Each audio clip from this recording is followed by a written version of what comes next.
Hi, I'm Tom Weaver. For the next hour, your tour guide as we go spelunking into the haunted cave. The film group logo always makes me want a Reese's peanut butter cup. In fact, I want 2 or 3. We are looking down from a moving chairlift at skiers hurtling down Terry Peak, just outside Lead, South Dakota. All of Beast from Haunted Cave was shot in the Deadwood/Lead area, back to back with another film group movie with the same cast, Ski Troop Attack. According to the Beast from Haunted Cave press book, Terry Peak is the second highest mountain east of the Rockies, 7,000 feet, and from the chairlift, you get panoramic views of 5 states and the magnificent scope of the Black Hills and Badlands. In 1959, when this movie was made, Terry Peak had only been in use as a ski area for a few years. It's still a go-to spot for skiers today. Alexander Laszlo music from Night of the Blood Beast and Attack of the Giant Leeches indicates that once again we're in the bargain basement cinematic universe of Roger and Gene Corman. Haunted Cave is one of the extra low-budget movies they made in the late 1950s. One of the more interesting ones, partly because of the South Dakota shooting. In a second, we'll see Frank Wolf's character, a gangster and killer, on skis. But Wolf never skied before. It was all brand new to him. So we see this tough guy, this killer, go down the bunny slope for little kids. You probably noticed technical advisor Bertie Arnold in the credits. Alan P. Arnold, nicknamed Bertie, was manager of the Deadwood office of the Black Hills Power and Light Company. He was actively involved in the community, Chamber of Commerce, Rotary, Elks Lodge, and all organizations to aid in the betterment of Deadwood. He also wrote a weekly column in the Black Hills Pioneer Times newspaper, Bertie's Eye View. He's now gone, but his stepdaughter Mary Alice Stangl was a big help with this commentary, telling me where things were shot and who some of the people were. She tells me that somewhere in this opening scene, she and her brother Mike, 15 and 17 at the time, respectively, can be seen as skiers. They took the day off from school, a freezing cold day, she still remembers, and they each got paid $5. Other skiers were from the Terry Peak Ski Club. She also said that Bertie, being with the Chamber of Commerce, helped the Haunted Cave movie makers by making a lot of preliminary arrangements with the people at Terry Peak and at the Broken Boot Gold Mine, where this movie's gold mine scenes and haunted cave scenes were shot. I don't think I'd be frightened with you around.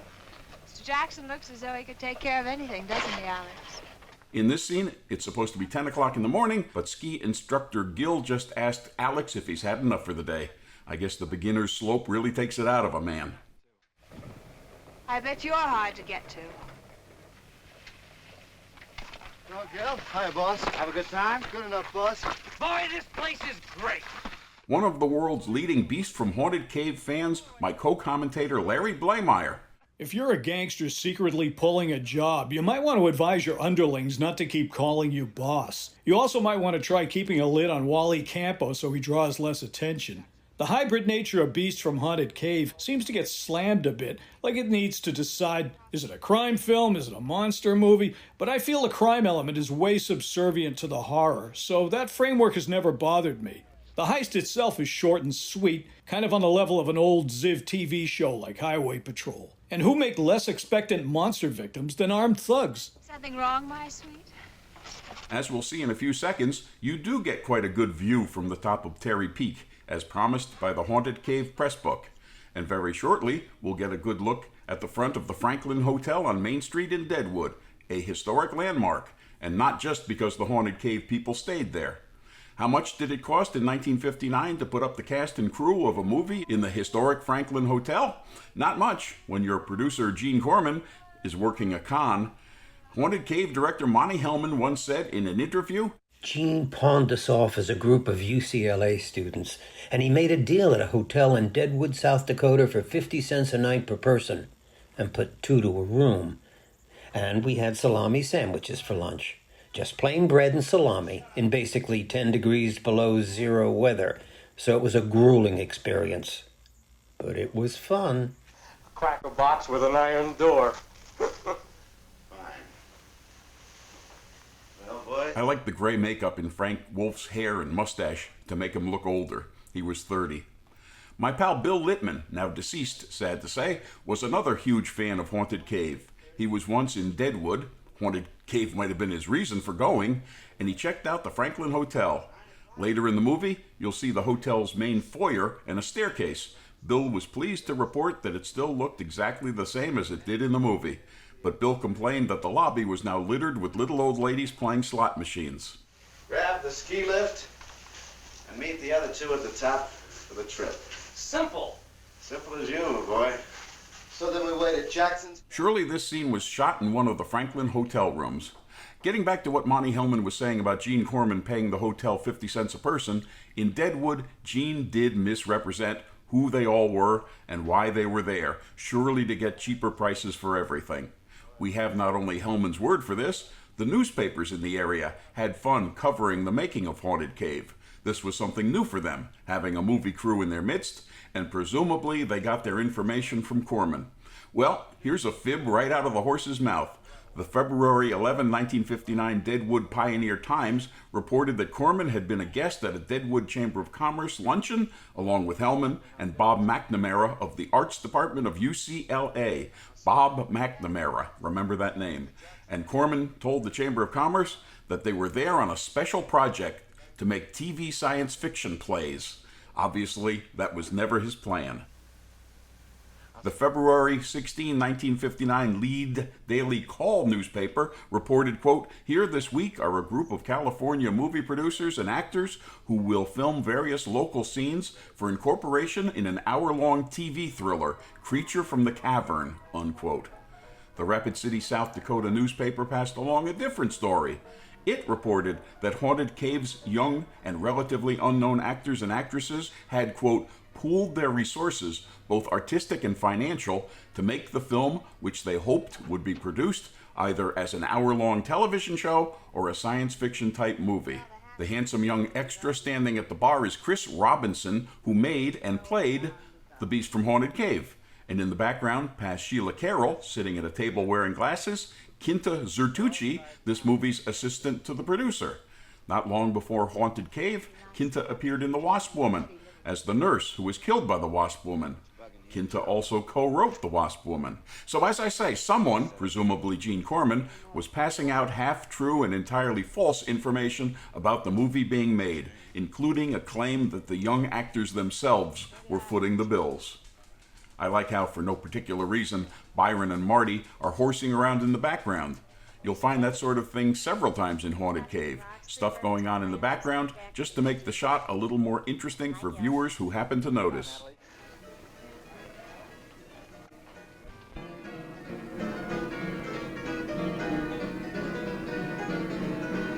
Getting back again to the tall tales and outright lies fed to the Deadwoodites, I learned from Michael Forrest, star of the picture, that the locals weren't yokels. At one point, according to Forrest, Roger Corman had to put money in the local bank.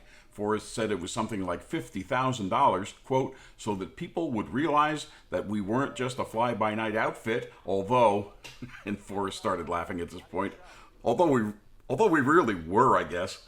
When Corman put that amount of money in the bank, it got a kind of an okay from the town fathers in Deadwood, made him sure that this was okay, that everything would be paid for. The bartender, Robert McNamara, the name I told you to remember.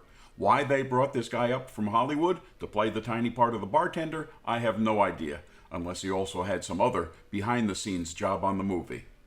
In our 1985 interview, I asked Gene Corman what the rationale was for going all the way to South Dakota to make Beast from Haunted Cave. He told me, quote, "We were looking to find a different background. I mean, we had used Bronson Canyon and all of the caves to such a point that even I was getting tired of that backdrop. I don't think I've returned to Griffith Park since.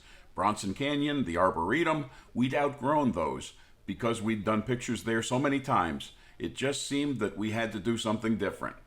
We had gotten some information from the Chamber of Commerce in South Dakota, and I think it had to do with the Black Hills around Rapid City.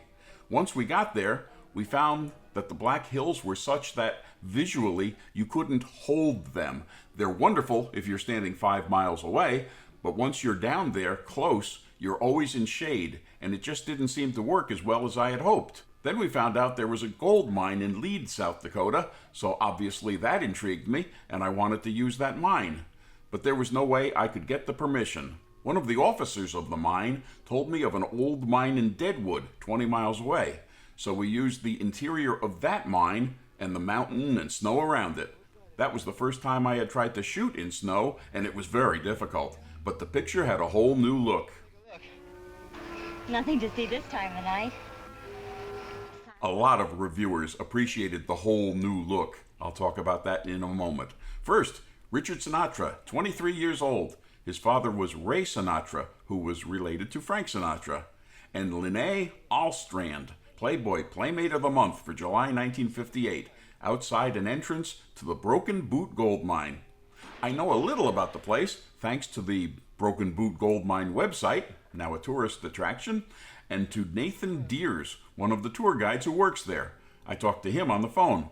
There was just a hill or mountain there until the 1870s, when a couple of young miners discovered a vein of quartz and, hoping it would lead to a vein of gold, started mining.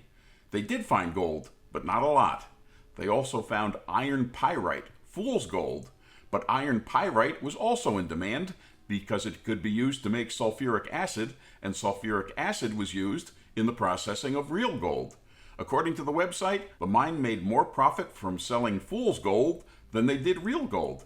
Eventually, even the iron pyrite wasn't enough to support the mine. It closed in 1904, but reopened briefly in 1917 during World War I, when there was a need for iron and sulfur, i.e. components of gunpowder. Then it closed again until 1954, when some Deadwood businessmen arranged to repair and reopen the mine as a tourist attraction. An old boot was one of the items found in the mine by a work crew, and the place was renamed the Broken Boot. Reviewers liked Beast from Haunted Cave's whole new look, which Gene Corman mentioned. Variety, the film picks up the freshness of snowy landscapes and the coziness of winter-proofed cabins. Motion Picture Exhibitor, this opus has some good ski shots. Box Office Magazine, the photo play's best asset is its backgrounds, having been filmed in mountainous snow country with several skiing sequences which are topical because of the recent Winter Olympic Games. Did you have a big ball down there? In the July 1958 Playboy, the article that went with Linnea Nanette Olstrand's centerfold was titled Laziest Girl in Town, and it did humorously depict her as kinda lazy.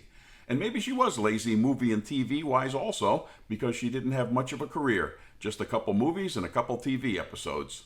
That's all that I could find anyway. She died young, cancer, in 1967.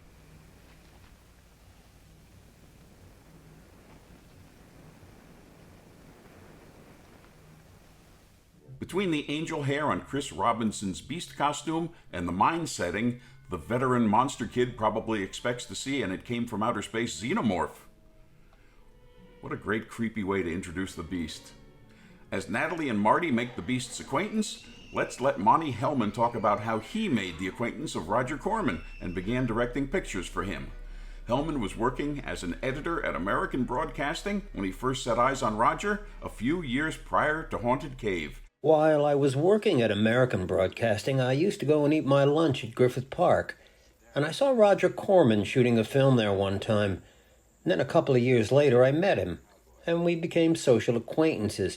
And at that time, when I was starting a theater company and I did my production of Waiting for Godot, I approached Roger to invest in the theater company. He made a small investment, and a year later, when the company folded because our theater was torn down and converted into a movie theater, he said you should see that as the handwriting on the wall, and you should get healthy, as he put it, which didn't exactly come true. He offered me a job directing Beast from Haunted Cave. And out of his head Marty returns from the mine. These bar scenes were shot in the Old Style Saloon, 657 Main Street in Deadwood. The Old Style Saloon was another historic spot, was and is. It's now a tourist attraction. One of its claims to fame is that Wild Bill Hickok was killed there, shot in the back of the head by outlaw Jack McCall, as Hickok sat playing poker in 1876. It might be in bad taste, but I'd still attend. The Old Style Saloon used to, and maybe still does, have actors reenact the killing of Wild Bill. I found one of the reenactments on YouTube and enjoyed it. More background action. The bartender Robert McNamara at work. just to make the shot more interesting. I also enjoyed reading the Beast from Haunted Cave exploitation tips offered by Box Office Magazine. They suggested that movie theater managers decorate their lobby with huge spiders and also, quote, have a kids' party to explore any caves near your area and have movie tickets hidden in them as prizes. Frank Wolf looks much older than the other Haunted Cave characters, when in fact he was only 30. There's gray makeup in his hair and mustache. In 1956, screenwriter Charles B. Griffith wrote for Roger Corman the script for Naked Paradise, a movie that Corman shot in Hawaii. Corman must have liked that script, because a few years later he had Griffith revamp it into Beast from Haunted Cave, and then revamp it again into Creature from the Haunted Sea. In Naked Paradise, Leslie Bradley is the gangster who pretends to be a vacationer and charters Richard Denning's schooner. Bradley's real plan is to have his two henchmen rob a sugar plantation's payroll and then sail away on the unsuspecting Denning's boat. Bradley is a toy manufacturer. He has a moll who's always drunk, always wisecracking, always zinging him, Beverly Garland. Bradley's two henchmen are played by Dick Miller and Jonathan Hayes. Miller plays it straight, and Hayes plays it for laughs. And once Denning figures out who they really are, he and Garland try to get away, but they're forced back by a storm. Just let you bars go. In Haunted Cave, the bad guy is a fireworks manufacturer rather than a toy manufacturer. They're stealing a gold mine's payroll. Gypsy, Byron, and Marty are exact copies of the Moll and henchmen in Naked Paradise. The Haunted Cave diversion is an explosion in the gold mine. In Haunted Cave, everything is the same but different as in Naked Paradise all the way down the line and set in ski country, and plus there's a monster.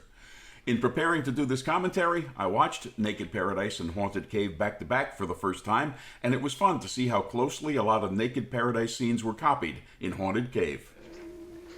The boys and I'll have breakfast and join you later. Now we are in the Franklin Hotel. Then Corman had Griffith write Creature from the Haunted Sea, a comedy, but recognizably using the same Naked Paradise basics again. Griffith claimed that the story was used a fourth time in Atlas, which, by the way, starred Haunted Cave's Michael Forrest and Frank Wolf. Atlas, made in Greece, is a movie I've seen a couple times over the years, but it never jumped out at me that Atlas also used the Naked Paradise story. But if Griffith says it does, then it does. He should know. In one interview, Griffith also came out with the comment that Beast from Haunted Cave was Frank Wolf's favorite picture. As I mentioned earlier, the diversion the crooks created in Naked Paradise was a sugarcane fire. Here it's the 9 a.m. explosion in the Broken Boot mine. In Naked Paradise, when the crooks, Dick Miller and Jonathan Hayes, steal the sugarcane payroll from a company office, the office worker they kill is played by Roger Corman.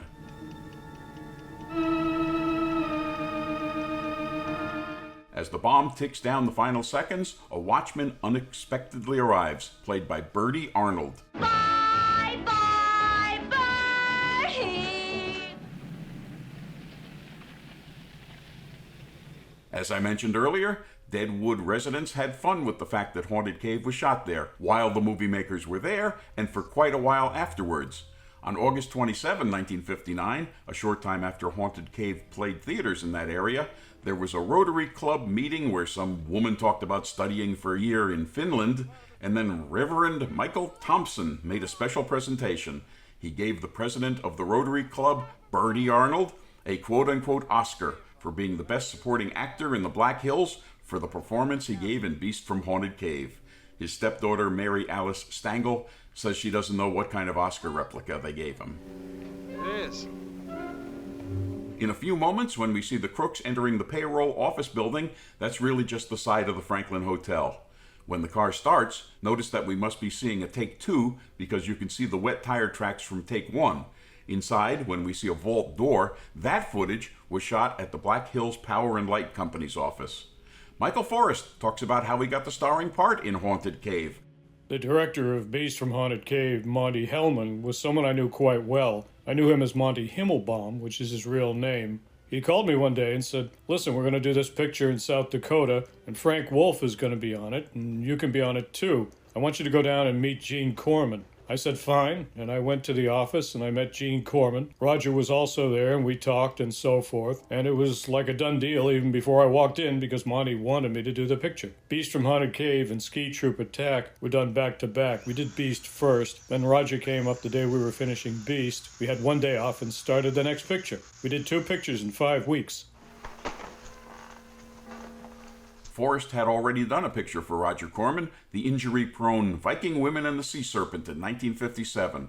That was Forrest's movie debut. I asked Forrest if he remembered how he first met Monte Hellman. I was living in the same apartment building that he was, and I had met him briefly about 4 years before when he came to San Jose. I was at San Jose State at the time, looking for some actors for his theatrical company, the Stumptown Players. Then, just by chance, we were living in the same apartment building, and I ran into him again. We got to be friends, and he just wanted me to do the picture.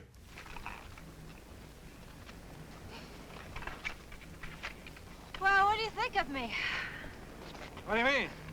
Well, this is the first time you've seen me sober, isn't it? Now, Michael Forrest talks about the first day of shooting Beast from Haunted Cave, which my research shows to have been Tuesday, February 17. You ever make scenes, Gil? I try not. Those 2 pictures were really tough. What was taking place was pretty tough on us physically. The first morning of shooting Beast, we had to go up on a ski lift to Terry Peak. Terry Peak was a ski area where a lot of the real heavyweight skiers liked to go. It wasn't that well known, and yet it was good skiing, so they would go there rather than to some of the more popular places, which were quite crowded. That first morning, it was 20 degrees, and it warmed up to about 25. We had to go up on a ski lift, and Monte said, "Okay, Mike, you and Sheila Carroll go up in the first lift." She was kind of nervous about going on the ski lift, so Monte told me, "You go up with her, kind of calm her down a little bit." And I said, fine. So we take off in the first gondola, and we go up a little ways into the air, and we stop, and we're swinging in the breeze. Well, they were loading the equipment on each gondola that came around, and then they'd send us up a few more feet, and we'd stop again as they loaded more equipment onto another gondola. I thought, what in God's name are we doing here? They couldn't shoot with us up at the top, not until the equipment was set up, so why were we going up? We should have stayed down below and waited till all the equipment got up there, and then gone up in one turn of the damned ski lift. So that was not too well planned out. I have to tell you, by the time we got up there, I don't think I had anything that was warm on me at all. It was so cold. Here goes the roller coaster! The first time I ever went skiing, that entire first day I fell only once. I couldn't get up. Sheila Carroll co-stars in this movie, plus, also in the sci-fi category, also set in a cave, The Incredible Petrified World. I always wanted to find and talk to her, but I never had a clue what had happened to her. And no one else seemed to know either. All I knew is what was in the Haunted Cave press book.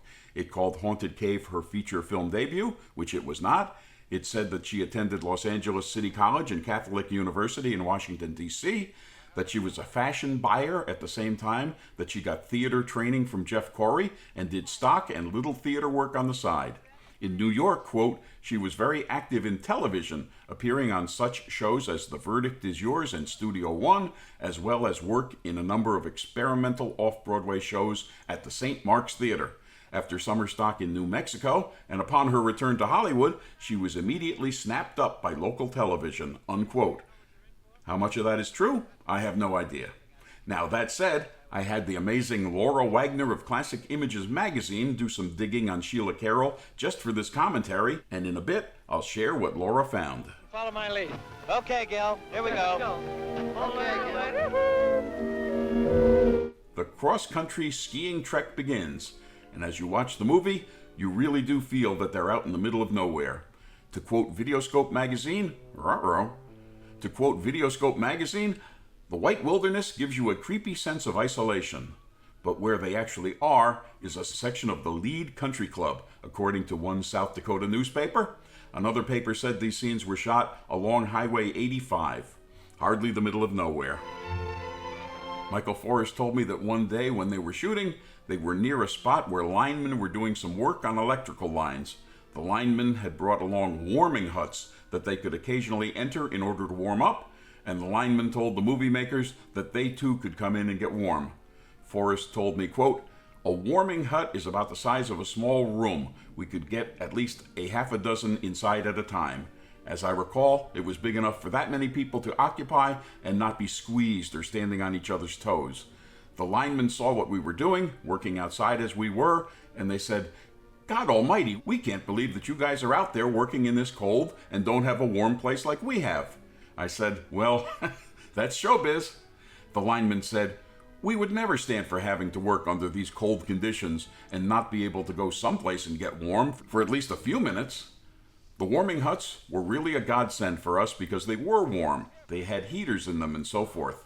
And it was wonderful to get out of the cold. We were grateful to them. We thanked them. "Jesus, guys, it's great that you're doing this for us." The lineman said, "Oh, we feel badly for you." And they were right about that, because we were freezing our cojones off, I can tell you that, unquote. What's wrong with you? We're being followed. What? Quinta Zertucci, I pointed her out to you in the bar, is listed as Haunted Cave's assistant to the producer, but she told me she did a little bit of everything. Quote, "I always worked on the production staff, and so I would always step in whenever they didn't have anybody to do a particular thing. I would just step in and do it. Do a little bit of writing here, work as the script supervisor. If we didn't have a script girl, I'd do whatever. I couldn't run a camera, but sometimes I'd help the sound people. I was just a girl of all trades." The credits say that Charles Brown was the Haunted Cave sound man, but Quinta says that the sound man on Haunted Cave and Ski Troop Attack was really Beach Dickerson, a guy who worked on both sides of the camera for Roger Corman a lot during those years. When I asked Quinta about coping with the cold, she said, "I couldn't wait to get out of the snow." Beach Dickerson, recording the sound, got to stay in the car. He was running all the sound equipment, and we couldn't keep the sound equipment out in the snow. So Beach got to sit in the car with the sound equipment, and I was always trying to find an excuse to get back in the car because it was so cold. You knock off the funny talk with Nature Boy. Can't stop me from talking. Variety reported, and Michael Forrest confirmed to me, that the major portion of the crew for Haunted Cave and Ski Troop Attack came out of Chicago. The director of photography was Andrew Kostikian, who worked here and there in movies and TV over the years. He also did Ski Troop Attack. The movie that jumped out at me when I looked at his IMDb list, he was the DP on Woody Allen's Bananas. Castle of Frankenstein's review of Haunted Cave. Despite low budget, script and most of the shocks are quite good. At times excellent, unquote. Back to talk about one of this movie's excellent shocks, Larry Blamire. It saw me, and it means to get me. That's a strong statement from Marty, and it colors the entire cross-country trek, especially given the fact that we know he's telling the truth, thanks to those fleeting foreground glimpses on the trail. So when they make camp, there's already a nice feeling of dread, and it all comes to a head in one of the truly alarming sequences of the period. Marty, rifle in hand, hearing that oddly strangled monster growl, goes to investigate. Now, the sound of a woman quietly sobbing in the woods is unsettling enough, but that flashlight reveal is a doozy. There's something sickeningly regal about the monster's presentation of his living victim, as though Natalie's on display. The impact is heightened by a deft series of shots. Punch in on Marty's disbelief. Clearly he's having a nightmare. Punch in on Natalie. Her chillingly slow eye-opening delivers a knockout punch, and we cut back to Marty, who is physically pushed back by this. Strong stuff for 50s low-budget monster fare. The idea that the thing is stalking Marty suggests the possibility that it isn't merely dragging Natalie around for sustenance, but to personally taunt and torment the guy with whom it associates her. That notion would lend the thing a diabolical quality, transcending most of its 1950s brethren. Now, what I don't understand, the movie is called Beast from Haunted Cave. The Beast does such a good job of haunting his cave that it's actually been named Haunted Cave. You'd think that haunting a cave that size would be a full-time job, so why was the Beast in the Broken Boot gold mine when Marty and Natalie dropped in? It's miles from Haunted Cave. I know I overthink these movies, I should just sit back and enjoy them, but I would like to know why the Beast went hopping from cave to mine. Told you I'll take the watch. Talk about low budget. It's 1,300 miles from Hollywood to Deadwood, South Dakota, almost 20 hours by car, and the Haunted Cave Ski Troop Attack movie makers went by car. Quinta Zertucci remembered being in one crammed car, and Michael Forrest was in another. In fact, it was his car. Forrest drove. He remembers having Monte Hellman and Gene Corman in the car, and Robert McNamara, who played the bartender, and who knows, maybe one more. He says they didn't make the trip in one shot. They stayed overnight somewhere and then continued on to Deadwood the next day. And Forrest did all the driving. He said the car was a stick shift, and in those days a lot of people had never driven a stick shift, and they were unfamiliar with it. So he was the driver the whole way, quote, and at one point we got stuck in the snow. I don't know why it happened. We were doing well, and we had just passed into South Dakota. All of a sudden, I ended up in a ditch. A snowplow came along, finally, and hooked itself to us and pulled us out of the ditch. And I noticed as we were driving on into Deadwood, it looked to me like we were going downhill all the time. Well, what had happened, there was a lot of snow packed on the underside of the front part of the car, and it froze. So there was the weight of all that ice in the front end of the car, and I didn't know it, and I kept thinking, why does it look like I'm going downhill all the time? After we got into Deadwood, we had to put the car up on a rack in a gas station and thaw it all out. Once it was thawed out, everything was fine. It was a very strange situation.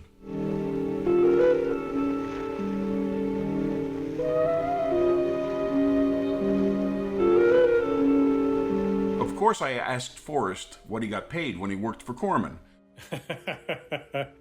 I got the big bucks on that. I got $500 a week. I think at that time, minimum weekly was $350, and I got $500. I held out for the big bucks.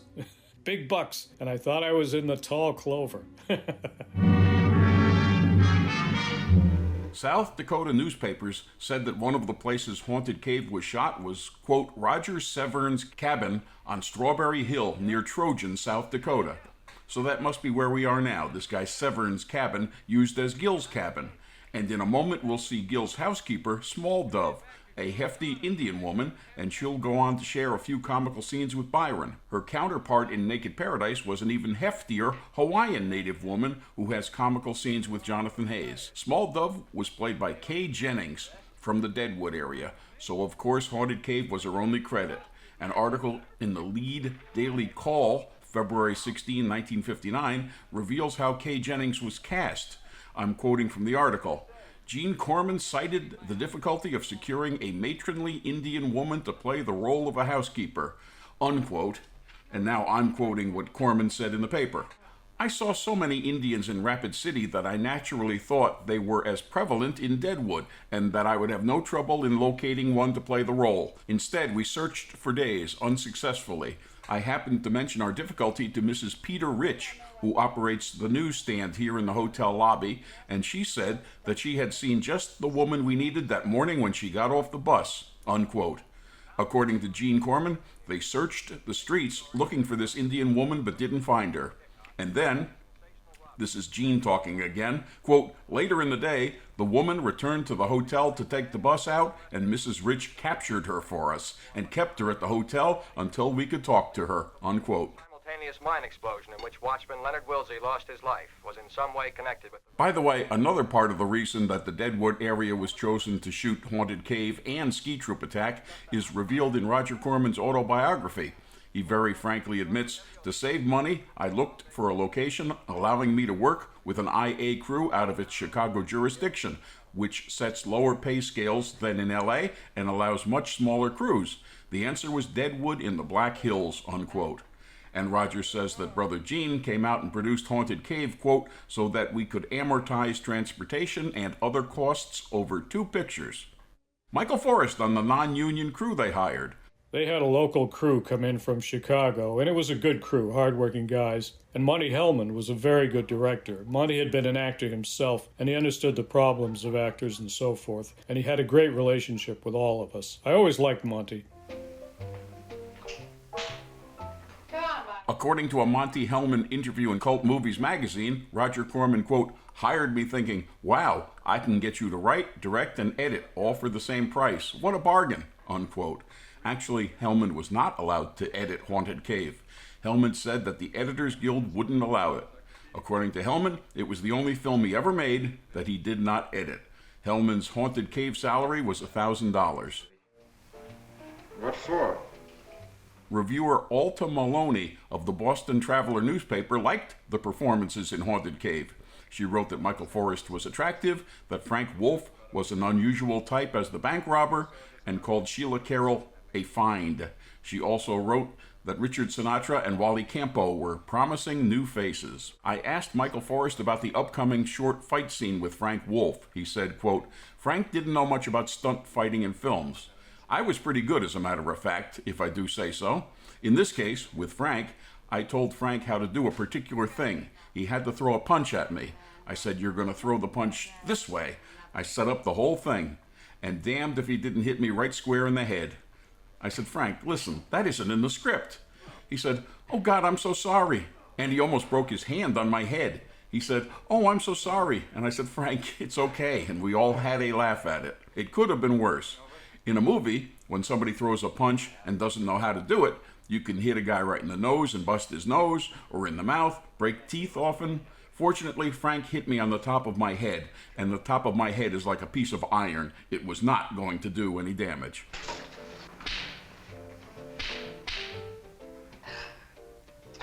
This is the counterpart of the scene in Naked Paradise where gangster Leslie Bradley swats Beverly Garland around. I'd bet that the majority of baby boomer monster kids have never seen Naked Paradise, so Haunted Cave may make their minds flash back to the astounding she-monster, gangsters hiding out in the middle of the wilderness cabin, unexpectedly being confronted by an unearthly menace. Another movie which will pop into their heads, Attack of the Giant Leeches, another Gene Corman production. The leeches identically dragged victims to their lair and sucked the victims' blood at their leisure. I don't know which blood-sucking scenes are more grotesque, Giant Leeches or Haunted Cave. The way the arms of the beast reach into shots and grab people will make Corman devotees think of Attack of the Crab Monsters, with the huge claws reaching in from one side of the screen or the other and clamping down on characters. Wally Campo looks like an over-the-hill East Side kid. In case that idiot Tasser tries to come in ahead of the storm. Gypsy tells Gil how she got involved with Alex. She admits that she liked the way he was abusive. Now she's resigned to her fate. A very grown-up, out-of-left-field character-building scene for a monster movie made for young drive-in audiences. Scenes like this make me wonder how Charles Griffith would have fared if some of his work had crossed the desks of filmmakers like Howard Hawks or John Huston. It's not just the plot of Haunted Cave that makes me flash back to Key Largo and other great pictures like that. It's the quirky characters, especially Gypsy. It's some of the offbeat dialogue, like the way Alex and Gypsy call each other Charles. Gypsy always makes me think of Claire Trevor in Key Largo. And if Oscars were given to B monster movies, Sheila Carroll would have been a shoo-in for Best Actress in 1959. What are you really afraid of? For years, monster movie connoisseurs have known nothing about Sheila Carroll except that she co-starred in 2 sci-fis and in Ski Troop Attack. Now, thanks to Laura Wagner, we do. As of maybe 1960, she was the wife of a New York City-based artist named John Massalari. His obits make him sound as though he was a halfway important artist. They eventually divorced. She had a plant shop in New York called A New Leaf, and one day in, I guess, the late 60s, while delivering flowers, she met a manufacturer's Hanover Trust loan officer named Thomas Nichols. Nichols' obituary from 2021 says, "It was love at first sight and the beginning of a 50-year relationship." His obit called her the love of his life. They married in 1973. In 1984, they moved to Maine. His obit says that in their home in Deer Isle, Maine, quote, "They adoringly tended to a succession of canines, among them Patches, a Shih Tzu, and finally Polly, a long-haired dachshund," unquote. Sheila Carroll died on December 14, 2019. Here's another love at first sight relationship developing, Byron and Small Dove. But their life together is over almost before it begins. Let's listen as the sound of the wind combines with the howl of the beast.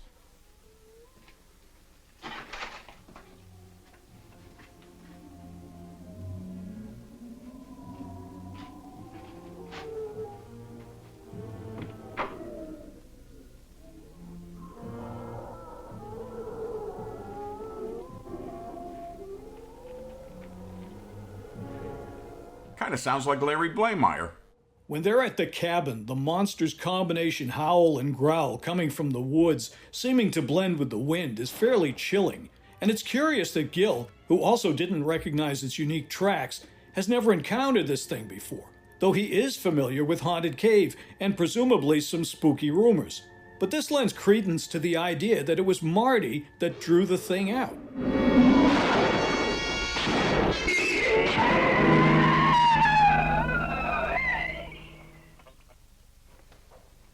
The movie never explains what the beast is, other than references to an egg and the implication that it might be something out of the prehistoric past. But the weird way it's presented doesn't really jive with the notion that it's just a bug left over from ancient times. It has intelligence. Weirdly, it's able somehow to keep tabs on Marty, maybe a telepathic link. Sometimes it's solid, and at other times it looks transparent. It's as if the thing came from outer space or another dimension. With that in mind, I'll mention that there are scientists interested in dark matter, the substance that makes up most of the universe, and they want to capture a particle of it. Their best chance at capturing a particle would be in a lab so far underground that cosmic rays can't interfere with their work. So they built a research facility a mile underground in Leeds, South Dakota, near where Beast from Haunted Cave was shot. And the lab is at the bottom of a South Dakota gold mine. Just a question. There you go, all fixed up. Thanks, Jan. Hot milk and graham crackers. Like several others in the Haunted Cave cast, Wally Campo had already done some acting on little theater stages and with repertory companies. He became a Roger Corman regular, most notably in The Little Shop of Horrors, in which he played... My name is Fink. Sergeant Joe Fink. Fella Fink. He died just recently, at age 99. Listen to poor, tormented Marty's next line. My business with that baby outside is strictly personal. It's the most personal thing that's ever happened to me. That line always makes me think of poor, tormented Eleanor at the end of The Haunting. It's the only time anything's ever happened to me. And we see yet again action in the blurry background, Byron and Small Dove. Again, a nice touch. Again, something that was noticed and admired back in this movie's drive-in days by probably no one. Well, how many people... Getting off the subject of Haunted Cave for a few minutes, here are two fun anecdotes told to me by Michael Forrest, both involving Frank Wolf. The first anecdote took place during the shooting of Ski Troop Attack, the movie they made in South Dakota as soon as Haunted Cave wrapped. The other anecdote took place in Greece during the shooting of Roger Corman's Atlas.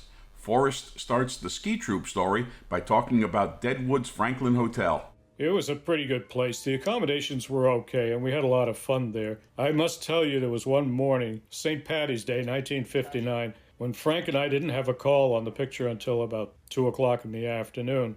By that time, we had gotten into Ski Troop Attack. We both came down in the morning, and we said, what are we going to do for St. Patty's Day? And we thought about it, and we went into the bar. The bar and the restaurant were right there. And we decided we had to do something. So we went down to a dime store, a little 5 and 10, and asked them if they had anything green, hats and horns and so forth. The girl said, well, I don't think so. Why? I said, well, it's St. Patrick's Day. Oh, she said, like she'd never heard of it before. Well, we got all of the balloons and everything that they had from Halloween. It was all sitting in the back. We bought hats and funny ribbons and all this stuff. We brought it back to the family restaurant bar and set it up, and the word got out that we were handing out hats and horns to all the kids and celebrating St. Patty's Day. Well, you can imagine the place was loaded, and the guy who ran the place loved it because people were coming in, and here were the actors from Hollywood having a St. Patty's Day party. By the time Roger's assistant came down to get us at around 1 o'clock or 2 o'clock, Frank and I were, we were deep into the booze. Geez, you guys, the assistant said, Roger wants you up on the hill. We said, come on in here and have a drink. No, I can't. You guys gotta come on in and have one drink or we won't go. So he said, okay, one drink, and he came in and had a drink, and then we jumped in the car with drinks in hand and rode up to the top of the mountain where Roger was, and we staggered out of the car yelling, Roger! And he said, oh my God, what have you guys been doing? I said, we've been having a few little drinks, Roger. It's St. Patty's Day. Well, Frank and I had to do just a ski by, and you can imagine the two of us trying to ski when we were not really able to stand up. But we did it, finally. And then we said, "Come on, Roger, let's get out of here. Come on, fold it up for the day. It's too cold. It's getting too dark," and so forth. And Roger was a pretty good sport about it. We said, "Come on, Roger, we're going to buy you a drink down below." We all bundled in the car and went down and continued the party at the bar, and we got Roger down there to join us. And I don't know you at all. As I mentioned earlier, Haunted Cave started shooting on February 17, and St. Patrick's Day that year was March 17, so they could also have been celebrating the start of their second month in South Dakota, making these movies. I have to admit, when Michael Forrest first told me that both Haunted Cave and Ski Troop Attack took 2.5 weeks, I had a feeling he was misremembering, because 2.5 weeks sounds like a long time for a Roger Corman movie, especially very short ones like these. But apparently Forrest was correct. They had to have been in South Dakota for over a month. Now the other Forrest story. Forrest was prompted to tell me this story when I asked him how much contact he'd had with writer Charles Griffith. I bumped into Griffith several times over the years. He has spent a lot of time in Australia, and he comes back and forth. I didn't think too much of some of his writing, particularly Atlas. I didn't think too much of that. As a matter of fact, the first day Frank Wolf and I got to Greece, we were reading the script in the hotel room. He had a copy and I had a copy, and we were both going over it. And Chuck came in to kind of sit there and get some impression as we were reading it. I turned to Frank and I said, "I'm on page 14. He said, "I'm on 16. A little while later, "I'm on 30, 31. And finally Chuck got up and left, at which point Frank said, "This is a real piece of shit," and threw the script right out the window. We called down to the bar and we ordered quadruples to be brought up immediately. 1 quadruple scotch and 1 quadruple bourbon. The young man came up with a tray full of drinks, 4 glasses of scotch, 4 glasses of bourbon, a whole tray of ice and soda water. And he said, "Where's the party?" We said, "We are the party." And that was the beginning of Atlas. What?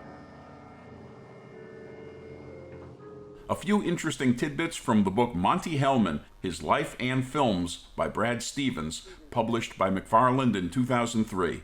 The first thing that caught my eye in the Haunted Cave chapter was the fact that sometime in the 1950s, Frank Wolf and Monte Hellman were in a stage production of Born Yesterday, with Wolf starring as the loud, uncouth Harry Brock.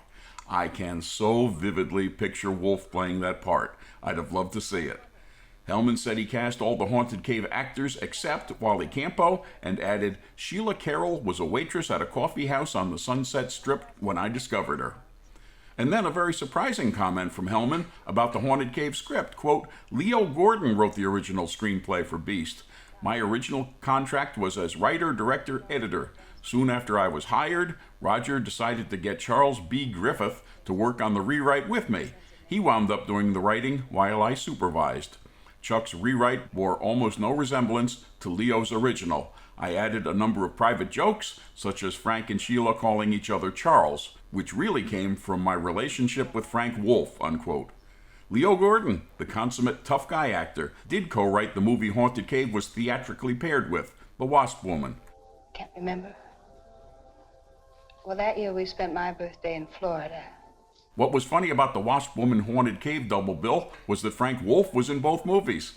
He was practically the star of one of them, Haunted Cave, and then he has a bit part as a wise guy delivery man in the other, Wasp Woman. 150 grand and put the Southern competition out of business. Interviewing Gene Corman, I complained that the climax of Haunted Cave is so frantic, and then it ends so abruptly, and you couldn't even be sure who lived or died. He said, "I think we tried to do that purposely, on the basis that we might have come back for a sequel. That would have been the only reason we might have done it that way." Well, needless to say, there was never a sequel, but there was a disguised remake. In 2002, director Jim Wynorski and writer Steve Latshaw wanted to make a low-budget Jurassic Park-type movie about a giant Komodo terrorizing an island, but in the style of a 50s monster movie, and pack it with as much fun as they could. I got all this from Latshaw. The result was The Curse of the Komodo, a disguised remake of Beast from Haunted Cave, with a bunch of scientists battling the Komodo alongside a gang of criminals who just robbed a casino. But while making their getaway, their helicopter was forced down on the island by a storm. Even though it was set on an island, it was filmed at Sable Ranch and the Arboretum, where 1950s monster movies, including Attack of the Giant Leeches, had been filmed. The scientists' headquarters is the house from TV's Fantasy Island. The side of Strawberry Canyon Road is now closed and will be for at least another hour. Motorists are again warned not to drive unless absolutely necessary. The radio announcer slash DJ takes a song request from a beloved Deadwood resident. Now a request for Mrs. Bertie Arnold in Deadwood from the Music Memory album. Larry Blamire rates some of the Haunted Cave performers. Michael Forrest has an innate decency that comes through here, as it did in his Dick Van Dyke Show appearance as Laura Petrie's former suitor turned priest, making him a nicely matched foil for Frank Wolf's convincingly slimy Hood. But the honors go to Sheila Carroll's Gypsy, giving a genuinely haunted, burned-out twist to the traditional jaded and cynical gun mall. And special mention to Richard Sinatra's Marty, who's fun to watch as he falls apart, the movie's monster seeming to become his own personal demon.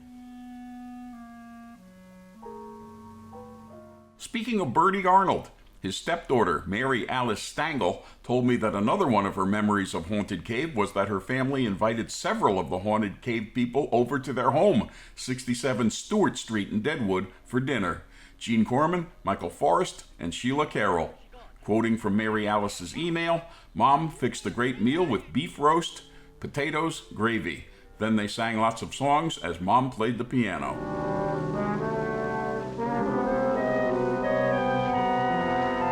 Gene Corman was surely touched by that kind of down-home hospitality. I'm sure they didn't get a lot of it making movies in Hollywood, and sometime after Haunted Cave and Ski Troop racked, Corman wrote Bertie Arnold a letter, bringing him up to date on Haunted Cave. But let's pause and watch a few seconds of this action.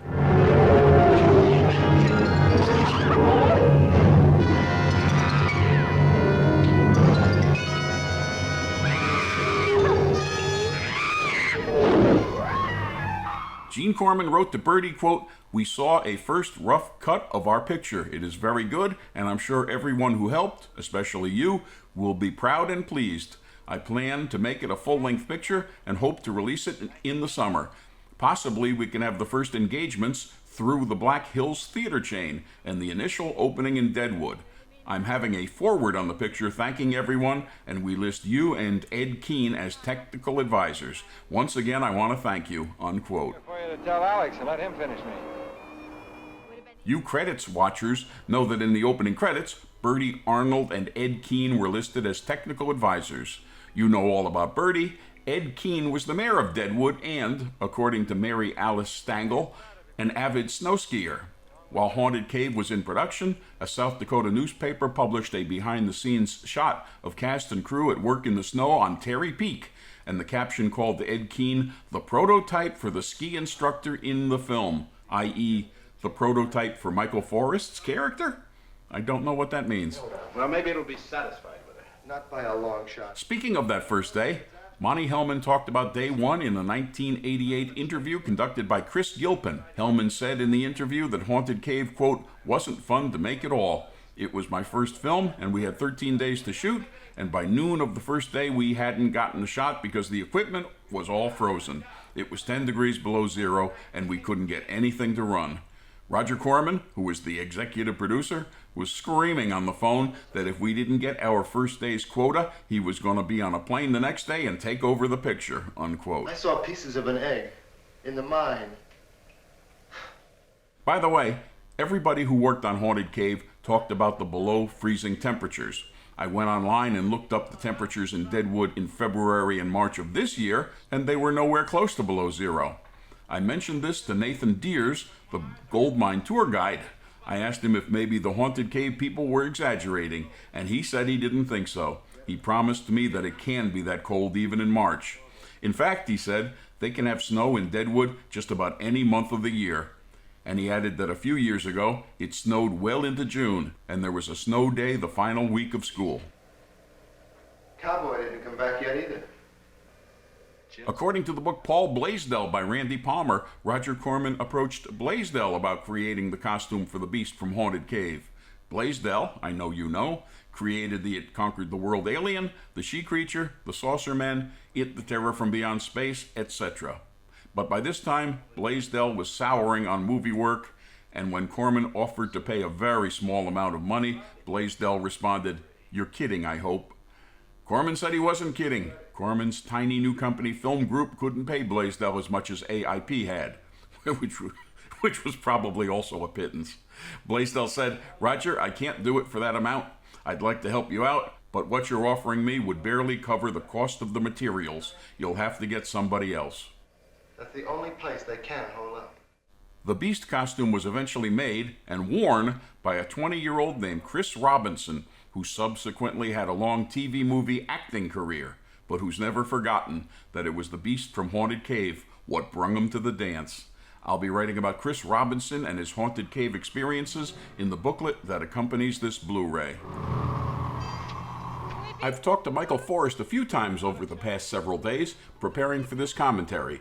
94 years young, he's still got all his marbles, a good memory, talks in a big strong voice. You'd think you were talking to Rex Reason. I asked him what his secret was, and he said that from the time he was a teenager, he exercised almost every day, went to the gym, pushed iron, etc. He said he did it almost every day of his life until he was 90. He also talked about how much tennis he's played in his life, and said that he thinks that too has extended his run. Don't judge me, but I identify as a guy who gets antsy, looking at this shot of Alex stretched out on the couch as Marty stoops over him, stroking a rifle that's pointing directly down into no man's land. Alex should be like, "You got all of North and South Dakota, would you please point the rifle at something other than my nuts?" As this shot plays, to avoid an anxiety attack, I usually look instead at the magazines on the table. Saturday Evening Posts, old ones. Gil, living 100 miles from nowhere, probably doesn't get a lot of bulk rate mail and new magazines. You know, Jackson told me that the Black Hills are sacred Indian country. Some of Monte Hellman's movies of the 1960s and 70s made him a cult director, and as such, there was a Monte Hellman retrospective at the Hof International Film Festival in Germany in 1978. That was Germany's answer to Telluride. Among the Hellman movies shown at the festival was Haunted Cave. This was the second retrospective in Hellman's honor. The first was in Edinburgh. Hellman said at the time, "It appears I'm more popular in Europe than at home." Byron is about to brave Haunted Cave. Actually, there is no cave in Beast from Haunted Cave. Earlier in the movie, when scenes took place in the Broken Boot Gold Mine, that was, of course, the Broken Boot Gold Mine. And now we are again in the Broken Boot Gold Mine. So don't believe when you read in the Beast press book that Gene Corman, quote, actually used the famous haunted cave near Lead in South Dakota for the shooting location. I don't know if there really is a haunted cave near Lead, but even if there is, this ain't it. This is the Broken Boot Gold Mine. By the way, I told you earlier that this gold mine was not a great gold mine. They got more fool's gold out of it than anything else. Well, that didn't stop the press book writer from declaring that the Broken Boot Mine was, quote, the largest single producing gold mine in the world. Larry Blamire. At first, one might think we're in Bronson Caves, but we soon become aware of a far greater expanse, giving the climax a grander feeling than it might have had. Nowhere is that more evident than in the film's second flashlight reveal, tracking its high walls to arrive on the victims, a really wide interior shot for such a small film. The Beast is heralded by a creepy, evocatively lit shadow shot repeated several times as it loathsomely drags itself along. I'm also partial to the wide shot of Marty, the dead Alex, and the monster, the latter supplying movement within frame as it suddenly lashes out at Marty, seeming to spear him. And now, the return of Larry Blamire. Chris Robinson's creation is lousy with what I would call hideous uncertainty. It taps into our primal fear of the incomprehensible. That thing shouldn't be moving, but it is. We can't comfort zone it away. We can't neatly file it under spider or prehistoric animal or alien being. Our first sight of it is when Marty and Natalie kiss, and that silky, luminous gossamer drifts into frame, almost angelic. Later, our mind tries to peer through that wretched haggardness, trying to assemble something that we might call a face, but to no avail. It's the most unknown monster of the 50s. And the script is complicit, with scant dialogue alluding to a broken egg, possibly millions of years old. But thankfully, it's never explained. It appears its movements might have been sped up, lending it a jittery, almost stop-motion otherworldliness. And one wonders if, like the mechanical shark in Jaws, its cumbersome nature led to a better movie. Now, Michael Forrest's memories of shooting in the Broken Boot Mine. That was a mine that had been abandoned. They opened it up for us to shoot in there, and it was a bit of a dodgy situation. There was nothing shoring it up, and it was a huge cavern. They literally had hollowed out a mountain. We were shooting guns, and just that reverberation was enough to set off some problems there, stuff falling off the ceiling and so forth. I was always a little bit nervous about working in there, and one of the other problems we had was the air. It got very bad in there. It got very stale quickly. They tried to pump air in there, but they didn't really have the kind of equipment that would take care of it sufficiently. He knows the monster's here. One final thought from Larry, queasy writer, Blamire. There's bad queasy and there's good queasy. Bad queasy is when you're about to take a bite of something and see mold on it. Good queasy is when a monster kid watching late-night TV sees something wonderfully disturbing, like Beast from Haunted Cave feasting on helpless victims. Hey, am I really supposed to be seeing this? I've mentioned before the 1950s listless victims trifecta. This movie plus It the Terror from Beyond Space and Attack of the Giant Leeches. But none is more graphically startling than this one. Especially the sight of the poor depleted Natalie. Small Dove's flatly stated, "She has no mind," is chilling. And then the sight of that grotesque head bobbing for Adam's apples. Unbelievable. All the books will tell you that Beast from Haunted Cave came out in October 1959. All the books are wrong. In South Dakota, it began playing in early August. It was shown simultaneously at the Mile High Drive-In Theater in Lead and the State Theater in Rapid City. It was next seen in theaters in Belfouche, Spearfish, and Edgemont. The Rapid City Journal said of the movie that was heading South Dakota's way, quote, "Not expected to be a candidate for an Academy Award, the film, because of local backgrounds and the use of Northern Hills residents as extras, is expected to furnish considerable interest in this area," unquote. When the Flame Theater in Deadwood showed the movie, they had the newspaper run the usual ad with the usual tagline, "The screaming horror of a blood-starved ghoul from hell." But on the right of the ad, they listed the stars as Old Style Barn, Franklin Hotel, Black Hills Power and Light Company's office, Broken Boot Mine, and the streets of Deadwood. Then, underneath that, more co-stars, and they listed 6 locals who had appeared in the movie as extras, including Mary Alice and Mike Stangl, who are background skiers. Mary Alice told me, "We actually went to see this film every night for 5 days." I mentioned this to Michael Forrest, and he busted out laughing. He laughed hard and loud. He kind of lost it a little. Then, out of breath a little, he said, still laughing, "Gluttons for punishment." Just the other day this happened, and I was going to put his hysterical reaction on this commentary, but like an idiot, I accidentally deleted the recording.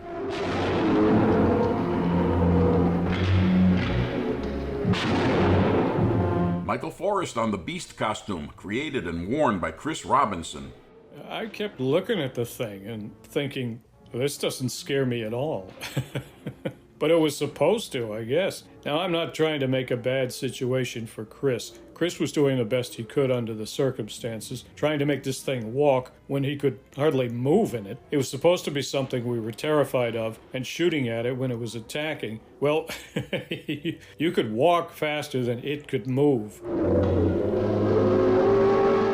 That said, when I asked Gene Corman if he was happy with the Beast costume, he instantly replied, "Yes, we were very, very satisfied." A few years later, Allied Artists Television Corporation put together a 12-movie package called The Exploitables for TV, and in it were such film group titles as Beast from Haunted Cave, The Wasp Woman, and Creature from the Haunted Sea. But to get Allied Artists to take these movies, Corman had to have extra footage shot for each of them. They were all around 65 minutes. Too long for a 1-hour TV slot, not nearly long enough for a 90-minute slot. A couple of them, including Haunted Cave, were expanded by Monte Hellman. In order to shoot the extra Haunted Cave scenes in snow, Hellman ventured about 5 hours north from Hollywood to Mammoth Lakes, where there was skiing. In these new scenes were Michael Forrest, Wally Campo, Richard Sinatra, and, playing a new character, Monte Hellman's wife, Jacqueline. She was an actress, mostly TV, although she had been in How to Make a Monster as one of the 2 girls writing for their high school paper, who barge into Robert H. Harris's makeup room to ask Gary Conway how it feels to be the last of the Frankensteins. Digging through my Beast from Haunted Cave file for this commentary, I was a little embarrassed to find a review I wrote for Starlog magazine decades ago. Not a very complimentary review. I stand by a few of my complaints, but the movie has grown on me. The hybrid gangster horror nature of the movie, some good performances, some great dialogue, the South Dakota snow settings, the historic Deadwood sites, some very eerie partial shots of the Beast.